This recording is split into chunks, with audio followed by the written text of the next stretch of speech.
যে বিজেপির প্রার্থী, তাকে ফোন তো দূরের কথা, সে সারাদিন ঠিক অবস্থাতেই থাকে না। তিনি অর্ধেক সময় নেশাগ্রস্ত অবস্থায় পড়ে থাকেন। যদিও আমি কাউকে ব্যক্তিগত আক্রমণ করি না, তবে তিনি মদ্যপানে আসক্ত এবং তার এটা একটা চারিত্রিক সীমাবদ্ধতা বলতে পারেন, চরিত্রিক সীমাবদ্ধতা। এর পাশাপাশি মহিলাদের উপর অসম্মানজনক কথাবার্তা এবং আচরণও তার রয়েছে, যেটা সর্বজন বিদিত।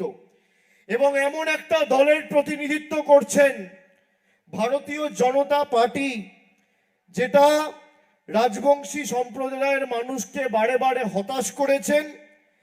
ভাষা স্বীকৃতি, জমির অধিকার এবং চা শ্রমিকদের কল্যাণী প্রতিশ্রুতি দিয়েও কোনো প্রতিশ্রুতি পালন করেনি।